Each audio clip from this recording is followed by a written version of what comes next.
जब तक हम साधना भी कर रहे हैं और परमात्मा से परिचित नहीं हो पा रहे, और कौन सी साधना है जो करनी चाहिए, कौन सी ना करनी चाहिए, उसके लिए भी सद्ग्रंथ ही प्रमाण देते हैं।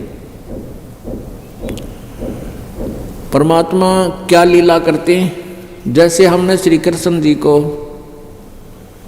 परमात्मा किस आधार से माना था, इस आधार से माना था कि उन्होंने कुछ ऐसी लीलाएं की,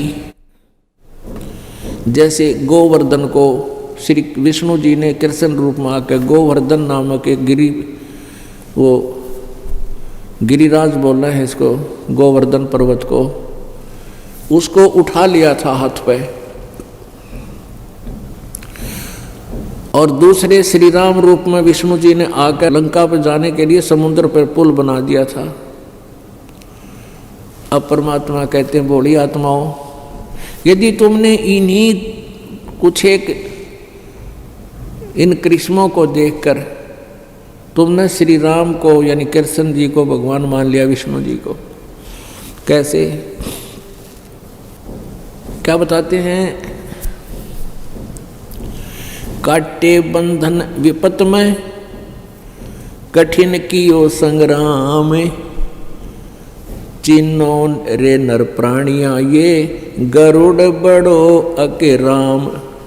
रामचंद्र जी पुत्र दशरथ अयोध्यावासी, जब सीता जी को रावण उठा ले गया था, पता लगने पर उसके लाने के लिए सेना पार करनी थी, सेना पार होगी, तो वहाँ क्या कहते हैं कि एक बार नाग फांस छोड़ दिया, एक शस्त्र, और उसमें तो इतने नाग उत्पन्न हो गए उन सर्पों ने, रामचंद्र जी वाली सारी सेना को ऐसे बांध दिया जैसे बाजरे की पूड़ी बांध दिया करें, हाथ नीचे को, और उनको जकड़ लिया लपेटे ला के, और ऐसे माथे पर डंक कर लिया। रामचंद्र भी बांध दिया, लक्ष्मण भी बांध दिया, सारी सेना बांध दी, अन्यों खड़े चुपचाप, कुछ करने योग्य नहीं।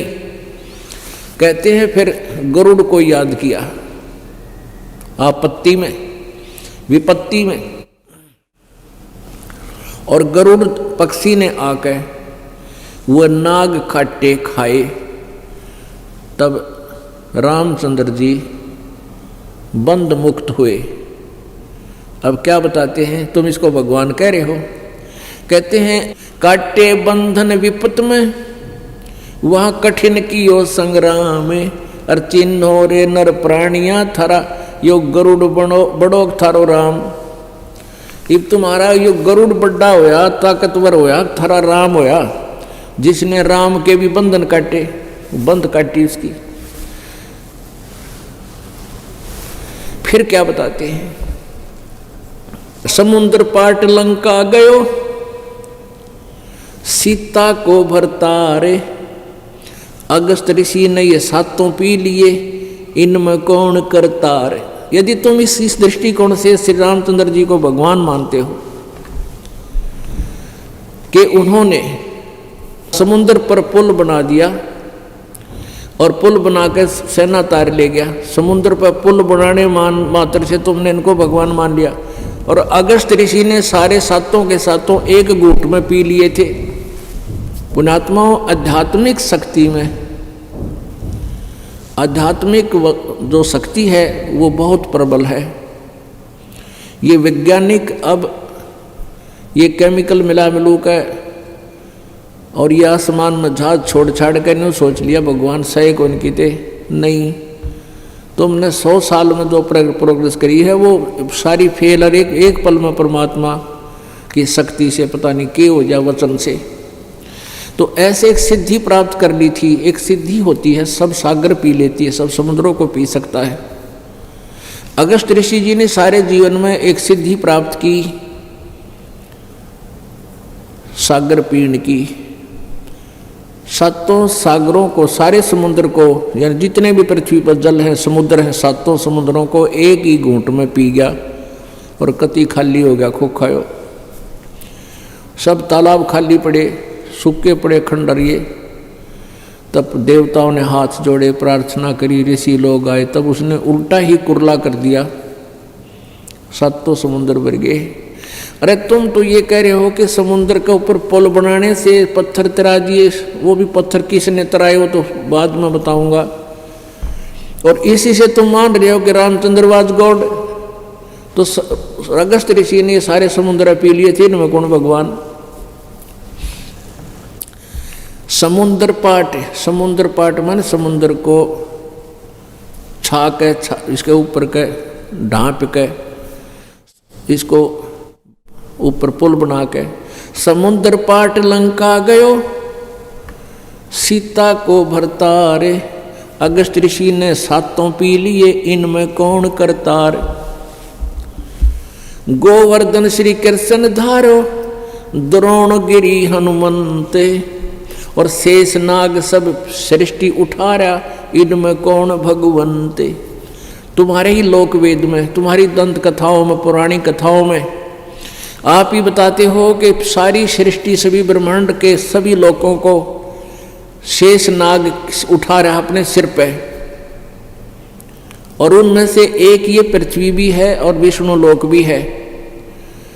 तो यहाँ परमात्मा कहते हैं कि तुमने एक श्री कृष्ण जी को, विष्णु जी को एक गोवर्धन उठाने मात्र से भगवान की संज्ञा में ले लिया।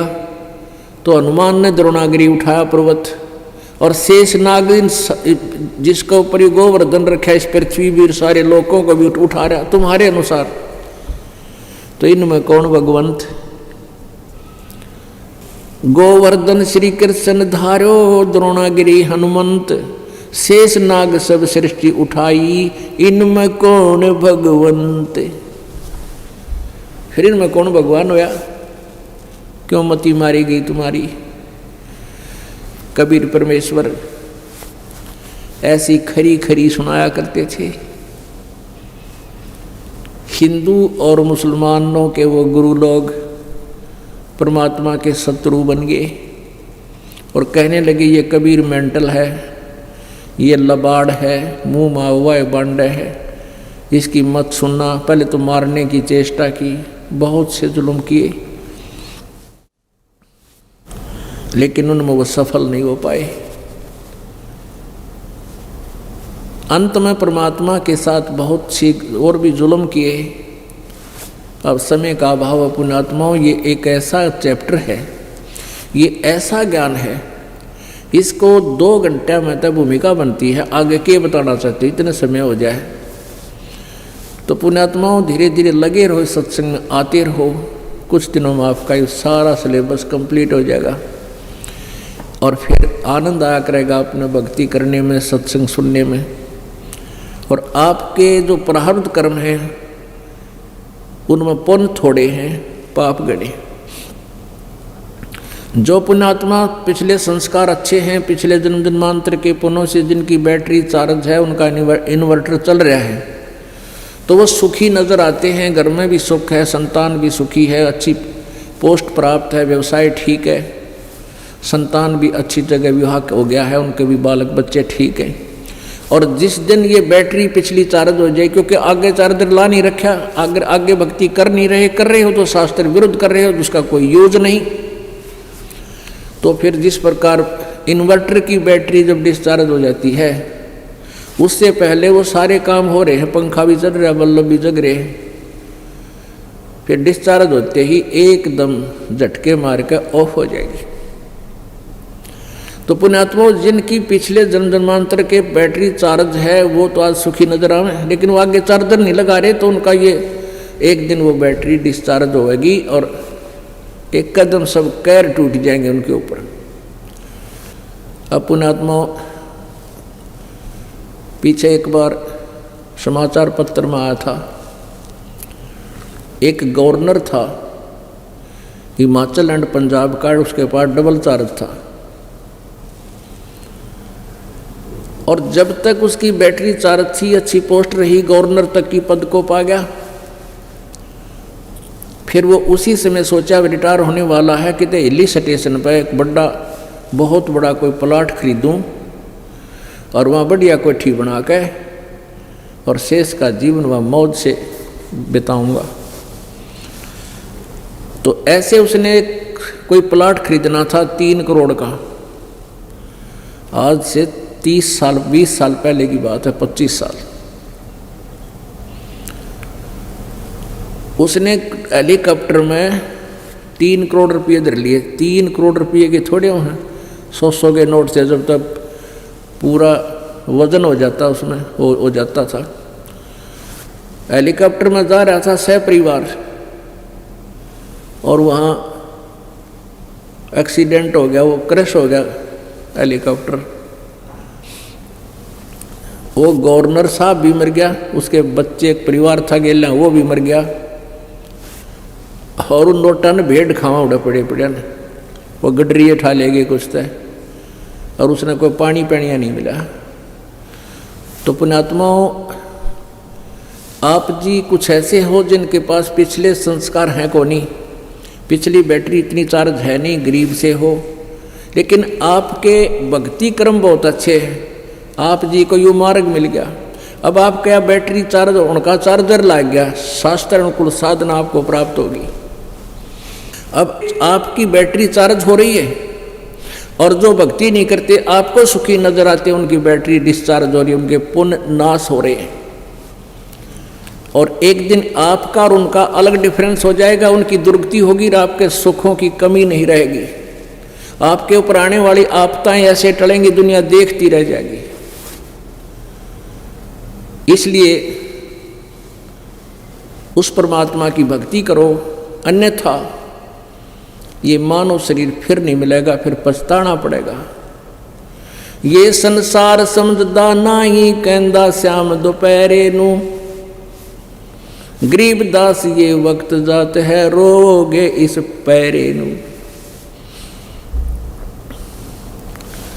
हम सत भक्ति ना करके अन्य साधनाएं जो कर रहे हैं, और इस काल के लोक में हम बहुत कष्ट उठा रहे हैं।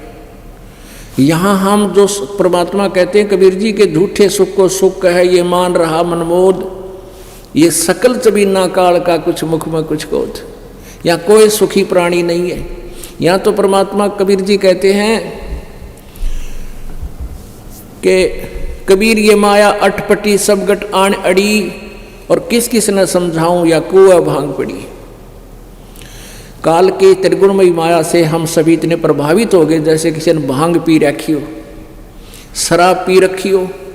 और शराब पी के प्राणी कोई पड़ा है बाहर जून के महीने में राजस्थान हरियाणा के अंदर, और उसको कोई कहता है कि उठ ले भाई, तेरे पसीने आ रहे हैं, बुरा हाल हो रहा है, तेरे मुंह में झाग आ गए, प्यासा मर रहा, चल तुझे उठाकर छाया में बैठाता हूँ। और वो शराबी कहता है जोड़ने मौज हो रही है। अब उसने हुआ है मौज दिखे कि पता नहीं नशे में गधा कित पड़ा हो। तो हम इस नकली सुख ने इसलिए कहें हमारे ठाठ हो रहे हैं, झूठे सुख को सुख कहते हैं। ये संसार समझदा नाही, कहंदा श्याम दोपहरे नू। दोपहर की धूप जले, दिन के 12 बजे जून का महीना, और उसने भी नहीं होगा, शराबी नहीं होगा, मौज हो रही है, छेड़े मत, कोई गर्मी नहीं सता रही, और पसीने आ रहे, झागा रहे मुंह में। हमारी आदत होगी, जैसे कोई व्यक्ति कोर्ट में जा रहा है कचहरियों में, और वहाँ रिश्तेदार आ गया, दोनों हैंड शेक करेंगे, और क्या हाल है, जो कहेंगे मौज हो रही है। अरे भले आदमी, कोर्ट में और मौज का के मेरे सब घी बंधी रहे वहाँ पर। तो सिर्फ हाथ मिला के ये उच्चारण सिर्फ हमारे मुंह पर चढ़ रहा है, और क्या हाल है, ठीक ठाक मौज हो रही है। कोर्ट में मौज, दोनों दुखी जा रहे, रिश्तेदार भी किसी ने सता रहा, खराब भी या दुखी किया हुआ किसी का वहाँ है।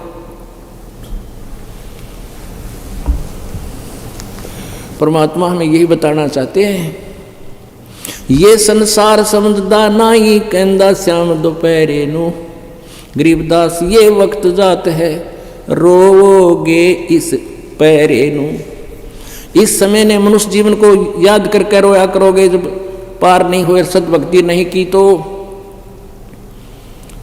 अब परमात्मा कहते समझा है तो सिर दर पाओ, और बहोर नहीं रे ऐसा दाओ। सत साही।